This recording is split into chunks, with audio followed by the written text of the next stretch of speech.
Magandang magandang araw po sa inyong lahat. Ako nauutal ako.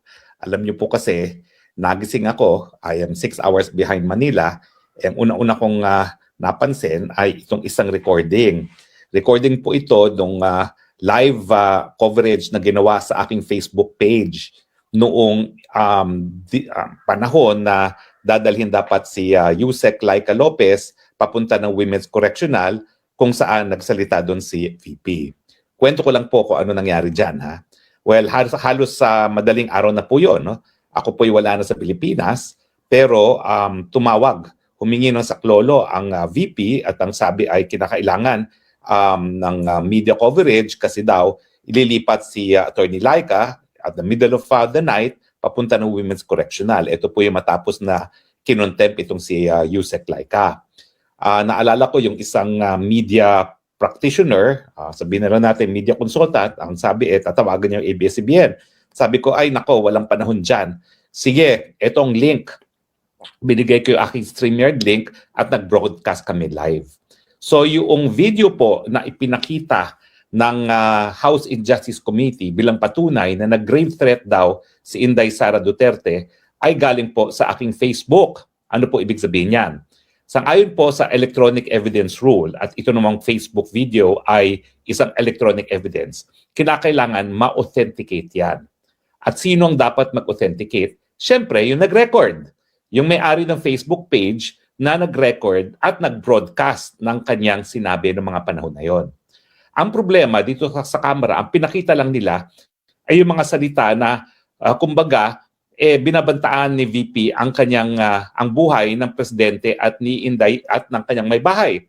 Hindi nila pinakita yung buong video na ang sabi ni VP Sara ay kung may mangyari na may pumatay sa kanya, may kinausap na rin siya para patayin si presidente at si Liza Marcos Araneta. Ibig sabihin, wala pong banta na papatayin si Bangag at saka si Liza Araneta Marcos. Kung hindi, ang banta ay kapag may pumatay na kay VP Sara, conditional. Ang tanong, meron bang pumatay kay Inday Sara? Wala. So ibig sabihin, wala ring banta sa buhay ni Marcos at Liza Araneta Marcos kasi hindi nangyari yung kondisyon na dapat mangyari bago ipatupad yung sinasabi ni VP Sara na patayin din ang Marcos at ang Liza Araneta Marcos. So bilang ang tao po na siyang makapag-authenticate kung ano talaga ang sinabi ni VP Sara noong madaling araw na yon, heto po, ipe-play natin ngayon ang video. Ako pong nag-record niyan. Sa aking Facebook page po yan. So ako ang tamang mag-authenticate, hindi ang BIR. At aking sinasabi po, yung pinakita nila sa camera ay spliced. Hindi po yan ang kabuuan, wala po ang konteksto. Ang tamang konteksto ng sinabi ni VP ay ito po. Let us play it now. You're raising your hand. Ang sabi po niya kasi si Princess Maui yung nagre-raise ng hand, no? So may time lag lang po kasi hindi sumasagot agad. Ayan na si Narinig po ba ako, Princess Maui? Yes. Oh, thank you. Good morning po, Madam Vice President. Thank you so much na po pala sa dala niyong kopya nung hearing na pumunta kayo for PRRD. Kami yung nasa likod niyo po, yung tinawag nilang bastos kasi pumalak pa kami because of Congresswoman Cardema. Yan. Thank you, ma'am. Nakakain kami. Ako po'y natatakot kumain ng pagkain doon baka mamaya. Ma'am, mag-iingat po kayo. Nasa teritoryo kayo ng kalaban. Okay lang po ma'am, kasi sila naman sila talaga yung bastos eh. You reap what you sow. Yeah. Mag-ingat po kayo kasi sa dinami-rami po ng inyong mga pasabog ngayong gabi, it seems like marami po talaga kayong alam about them, no? Dahil sa pagkakasama niyo sa kanila during the campaign and during the 2022 elections. Baka po mamaya kasi totoo yung mga naririnig namin or yung, I don't know if it's true, na meron daw silang Operation Romanovs and baka bala kayong ubusin ang inyong pamilya dahil hadlang kayo sa kanilang mga balakin in the future. So mag-iingat po kayo. Kami po kasi kami ng EDSA Friday Group, kami yung bumababa every Friday dyan sa EDSA because we believe yan yung tamang venue sa dinami-rami na ng problema natin. Ang kaya lang naman po namin gawin ay manawagan na bumaba na yan, eh ano po kaya ang remedy naman ninyong mga nasa posisyon or ng mga kayang labanan itong napakarami na pong ginagawang corruption at krimen laban sa taong bayan?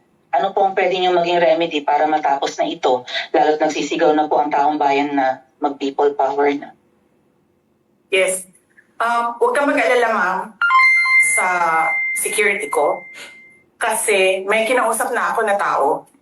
Sinabi ko sa kanya, kapag pinatay ako, patayin mo si BBM, si Lisa Araneta, at si Martin Romales. No joke. No joke. Nagdilin na ako, ma'am. Pag namatay ako, sabi ko, huwag ka tumigil na hanggang hindi mo mapatay sila. And then he said yes. So, alam mo, ma'am, yan ang lagi kong sinasabi sa Makabayan Now nung mayor pa ako. Ang laban, wala dyan sa EDSA, ma'am. Wala dyan sa mga highway. Ang laban, ma'am, nandun sa loob ng palasyo. Yan ang problema. Ayan, napakinggan nyo na po kung anong kabuuan ng sinabi ni VP Sara. Nagtanong po si Princess Maui, ano ba ang pwedeng gawin, no? Given na talagang yung mga panahon ngayon talagang delikado, no? So ang sagot naman ni dahil nga sumisigaw na ang taong bayan ng people power. Ang sabi ni VP Sara, huwag kayong mag-alala sa aking seguridad. Dahil kapag may pumatay sa akin, meron na rin akong kinuusap. Pag may pumatay sa kanya, patayin mo si Marcos, patayin mo si Lisa Araneta Marcos. No joke. So ibig sabihin, yung kanyang sinasabing grave threat ay pwede lang mangyari kapag may pumatay sa kanya. Buhay na buhay naman si VP Sara. So meron bang pag-uutos para patayin? Wala. Kasi yung kondisyon hindi pa nangyayari. Tignan natin kung anong elements of grave threat. Merong banta. Clear expression of intent to cause harm. Meron bang ganyan? Wala. Kasi nga, mangyayari lamang yung pinag-utos ni VP Sara kung siya'y may pumatay. Ni hindi man lang because of natural causes, no? Only if may pumatay sa kanya. Pangalawa, the threat involves infliction of wrongdoing. Okay. Pero ang sabi nga dyan, kinakailangan may pumatay muna sa kanya bago patayin. At pangatlo, the threat is deliberate and serious. It must not be a joke. Intention to intimidate must be evident. Nasa ang intimidation dyan, gayong yun na nga. Walang pag-uutos na patayin si Marcos o si Lisa kung hindi siya mapatay mismo. So sa akin po, malinaw na malinaw, wala pong grave threat dyan. Yan ay isang political na statement na wag nyo akong isiping na palibasa, papapatayin nyo ako, matatapos ng problema nyo. Dahil ako, miski sa aking libingan, gagantihan ko kayo. Pero walang threat hanggang hindi siya napatay. Now, bakit naman po itong mga taga-NBI, ang House of Injustice Committee, tinanggal yung tamang konteksto? Kasi gusto lang nilang palabasin na basta-basta lang nagbanta si VP Sara na meron na siyang kinausap na patayin si VP Sara, si Marcos at si Lisa Araneta Marcos. Nakita nyo ang ibig sabihin kapag in-splice sa isang video, tinanggal yung sinabi ni VP Sara na kung may pumatay sa akin, may kinausap na ako na patayin. Huwag kang pumigil hanggang hindi mamatay. Pero ang importante dyan, hindi po ngayon ang banta na buhay si VP Sara, kinakailangan mapatay muna si Inday Sara. Now, ito pong ginawa nila na in-splice nila yung pinaka-importanting bahagi ng broadcast Inday Sara ay nagpapakita na itinatago ng House Injustice Committee at ang administrasyon nito ang katotohanan tungkol dito sa di umanong grave threat ni VP Sara. Dahil alam naman natin na para siya ay makonvict sa grave threat, kung merong ganyang kaso or incitement to sedition na nakasuhan na siya, no, kinakailangan makita yung elemento ng grave threats o kaya yung inciting to sedition. Wala rin po niyang inciting to sedition dahil hindi naman niya sinabing patayin ngayon na si Marcos at si Lisa at Araneta Marcos. Marami nga nagsasabi na sana meron nga. Pero ako bilang Kristiyano, sinasabi ko, huwag niyong ipagdasal yan, huwag niyong hangarin yan dahil tayo mga Kristiyano. Yan ay kasalanan pa rin. Pero hindi ko masisisi kung bakit napakadaming tao na gusto mangyari yan. Dahil nga napakahirap na ng buhay sa ilalim ng Marcos administration.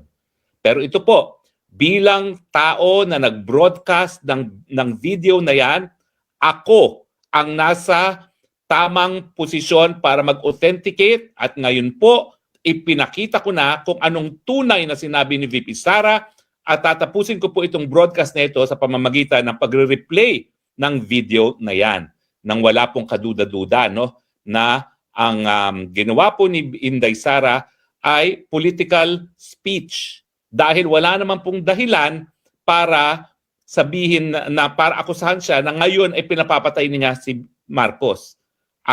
Ang kanyang sinabi po, pag may pumatay sa kanya, tsaka lang susunod yung sinabi niyang patayin din ang Marcos at Lisa Araneta Marcos. At bakit mo naman masisisi si Inday Sara na ganyan, no? Eh sigurado naman kung may papatay sa kanya, tanging mga Marcos lang ang gustong mangyari yan dahil ayaw nila magkaroon ng katunggali sa politika. Unang-una, may balak talaga sila na magkaroon ng Marcos forever. Pangalawa, kung hindi Marcos forever, ang gusto nila, ang upong presidente, tao pa rin nila para sila ay hindi maparusahan sa kanilang mga kasalanan. So malinaw po, as the person in a position to authenticate, sinasabi ko po, ang pinakita nila sa House Injustice Committee ngayon ay splice. It is therefore inaccurate dahil wala po sa tamang konteksto at dito po ngayon sa aking Facebook din, ipinakita ko kung ano talaga ang konteksto ng di umanong grave threat ni Inday Sara Duterte na malinaw, hindi po krimen sa ating batas dahil ito po ay subject to a condition which may or may not happen at yung yan po ang pag may pumatay kay Inday Sara, hindi man lang kung siya'y mamatay. Pag meron lang pumatay kay Inday Sara. Salamat po at sana po feel free to download the video, ikalat niyo po nang malaman ng buong mundo ang katotohanan. Maraming salamat po. Ito inyong Spoksang Bayan nagsasabi, I love you Philippines. You're the only country that I have. You're the only country that I will love. Bye for now. God bless the Philippines.